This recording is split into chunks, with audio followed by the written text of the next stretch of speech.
It was a quiet Sunday afternoon as Danielle Harris drove down a scenic stretch of highway. Her playlist hummed softly through her car's speakers, and she felt a rare sense of calm after a long week.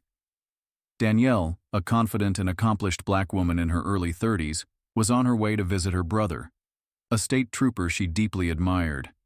As she drove, the flash of red and blue lights in her rearview mirror startled her. A police cruiser was signaling for her to pull over. Confused but compliant, Danielle slowed her car and pulled to the side of the road. She rolled down her window and waited as the officer, a middle-aged man with a stern expression, approached her car. "License and registration," the officer barked, his tone sharp and unwelcoming. Danielle handed over her documents, her calm demeanor intact. "Good afternoon, officer. May I ask why I'm being stopped?"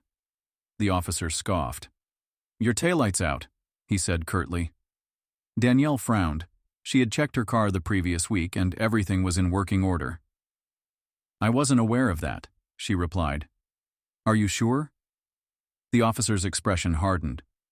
"Don't question me," he snapped. "Step out of the vehicle." Danielle's heart raced. "Is that really necessary?" "Are you refusing to comply?"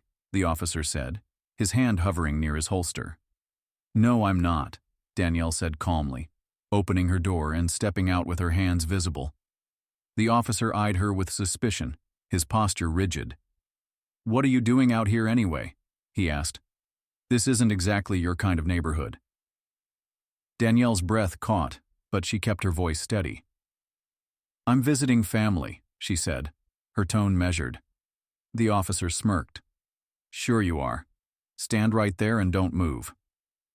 As he returned to his cruiser, Danielle's pulse quickened. She reached for her phone and dialed her brother's number. "Hey, D," her brother, Trooper Marcus Harris, answered cheerfully. "Marcus," Danielle said, trying to keep her voice steady. "I've been pulled over and I think the officer is profiling me." Marcus's tone immediately shifted. "Where are you?" Danielle gave him her location and Marcus replied firmly, "Stay put." "I'm on my way." Unbeknownst to the officer, Marcus was only 10 minutes away, and he wasn't about to let his sister face this treatment alone. Danielle stood by her car, her nerves on edge as the officer continued to rifle through her documents in his cruiser. He glanced at her occasionally, his expression stern and distrustful. A few minutes later, the distant hum of another siren caught Danielle's attention. She turned to see a state trooper vehicle approaching, its lights flashing. Relief washed over her as the car pulled up behind the officer's cruiser. The trooper, a tall, commanding black man in his mid-30s, stepped out of the car. Marcus Harris adjusted his hat and walked with purpose toward Danielle, his badge gleaming in the sunlight. "Danielle," Marcus said, his voice steady but laced with concern. "Are you okay?" Danielle nodded, her relief palpable. "I'm fine, Marcus. Just frustrated." The officer, noticing Marcus's arrival, exited his cruiser and approached. His expression shifted from arrogance to unease as he realized the newcomer was a state trooper. "Afternoon, trooper," the officer said stiffly, extending a hand. Marcus ignored the gesture, his sharp eyes locking onto the officer. "What's going on here?" The officer hesitated, glancing between Marcus and Danielle. "I pulled her over for a broken taillight," he said. Marcus raised an eyebrow. "A broken taillight? That's interesting, considering her car passed inspection last week and I know for a fact everything was in perfect working order." The officer's face flushed. "Well, I thought—" "You thought wrong," Marcus interrupted, his tone firm. "And from what my sister tells me, you escalated this situation unnecessarily. Care to explain why you felt the need to make her step out of her vehicle?" The officer stammered, searching for an answer. It's standard procedure." "Standard procedure?" Marcus repeated, his voice rising slightly. "For a minor traffic violation? Or does it only become standard procedure when the driver doesn't look like they belong in this neighborhood?" Danielle watched as the officer's confidence crumbled under Marcus's piercing gaze. "Let me make this clear," Marcus said, stepping closer. "My sister is a law-abiding citizen who didn't deserve this treatment. If there was an actual issue, You could have addressed it professionally instead of resorting to intimidation and assumptions. The officer opened his mouth to respond, but Marcus raised a hand. Save it. I'll be filing a formal report about this incident, and I'll make sure your superiors hear about it. The officer shifted uncomfortably, mumbling an apology before retreating to his cruiser. Within moments, he handed Danielle's documents back and hurriedly drove away, his earlier bravado replaced by visible shame. Marcus turned to Danielle, his expression softening. You okay, Dee? Danielle exhaled deeply, nodding. I am now. Thanks for coming. Marcus placed a reassuring hand on her shoulder. Nobody messes with my sister.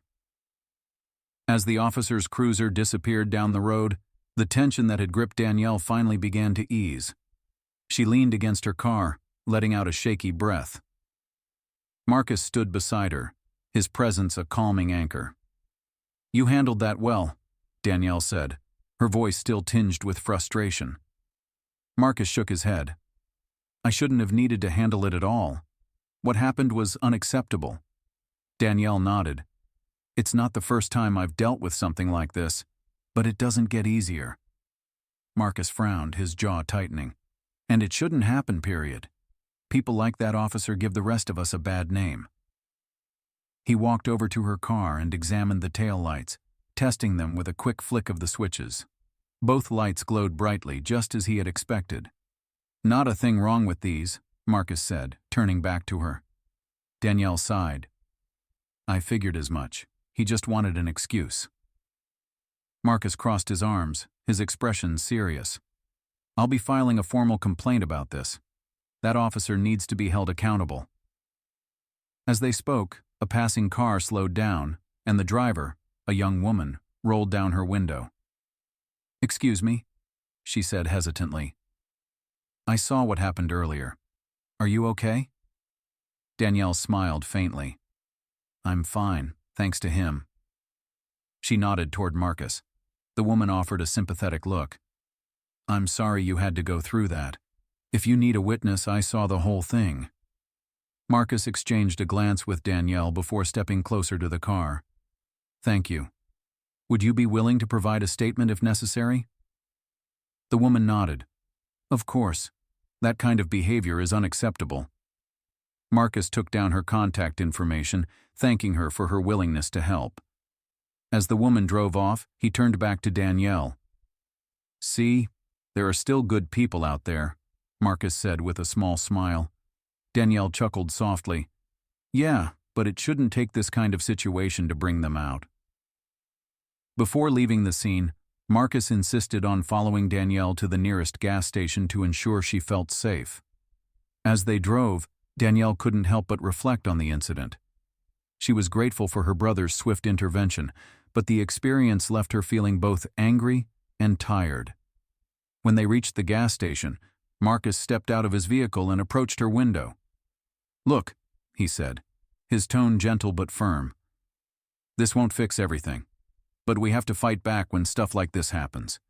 You have every right to feel safe and respected. Danielle nodded, her eyes meeting his. Thanks, Marcus, you're always there when I need you. Always, he said, a warm smile breaking through his serious expression. As Danielle drove away, she felt a renewed sense of strength. This wasn't the first time she had faced injustice, but she knew it wouldn't define her. The next morning, Marcus sat at his desk in the state trooper headquarters, reviewing the notes he had jotted down about the incident. His badge sat proudly on his desk, a symbol of the integrity he upheld in his profession. He picked up the phone and called the precinct responsible for the officer who had stopped Danielle. After a few transfers, he was connected with Lieutenant Warren, a senior officer overseeing the department. Lieutenant Warren, Marcus began, his tone professional yet firm. This is Trooper Marcus Harris. I'm calling to file a formal complaint regarding one of your officers. The lieutenant listened carefully as Marcus recounted the incident in detail, including the officer's unwarranted stop, his intimidation tactics, and the racially charged remarks about Danielle not belonging in the neighborhood. This kind of behavior is unacceptable, Marcus said, his voice steady but forceful. As law enforcement officers, we're supposed to protect and serve, not profile and harass. Lieutenant Warren sighed. Trooper Harris, I appreciate you bringing this to my attention. We take these matters seriously, and I'll ensure this is investigated thoroughly. Do you have any witnesses or evidence to support your account? Yes, Marcus replied. My sister, Danielle Harris, is the primary victim, and we also have a witness who stopped to offer her statement. I've already gathered her contact information. Understood, the lieutenant said. I'll review the officer's body cam footage and follow up with you once we've completed our investigation. Marcus nodded, even though the lieutenant couldn't see him. Thank you, Lieutenant Warren. I'll be waiting for your update. That afternoon, Marcus visited Danielle at her apartment to update her on the steps he'd taken. They're opening an investigation, Marcus said as they sat on her couch. Danielle folded her arms, her expression a mix of relief and skepticism. Do you think they'll actually hold him accountable? They'd better, Marcus said firmly. I'll make sure of it. Danielle smiled faintly. Thanks for always having my back, Marcus. It means a lot. Hey, he said, placing a hand on her shoulder. You're my sister. I'll always fight for you. Over the next few days, Marcus stayed in touch with the precinct, pushing for transparency and updates on the investigation. His persistence ensured the complaint didn't get swept under the rug. Eventually, Lieutenant Warren called him back. Trooper Harris, we've completed our investigation. The officer's conduct was found to be in violation of our department's policies. Disciplinary action is being taken. Marcus felt a wave of relief, but maintained his professionalism. Thank you for addressing this. I hope this serves as a reminder for all officers to uphold the values of fairness and respect. As he hung up, Marcus couldn't help but feel a sense of accomplishment. While it wouldn't undo what Danielle had experienced, it was a step toward accountability, and that was a victory worth fighting for. Weeks after the incident, Danielle began to notice subtle but significant changes in herself and those around her. The support she had received from Marcus, the witness, and even the accountability shown by the precinct had reignited a sense of hope. One day, as she scrolled through social media, she saw a post shared by the local police department. It detailed a new initiative aimed at addressing bias in policing. The post read, "We are committed to building trust with our community. As part of this effort, all officers will undergo mandatory training on de-escalation techniques, cultural sensitivity, and the importance of fair and impartial policing." Danielle shared the post with Marcus, texting him, "This is a start, but we have a long way to go." Marcus replied instantly, "It's progress, D. Every step counts." One afternoon, Danielle decided to pay Marcus a visit at the state trooper headquarters.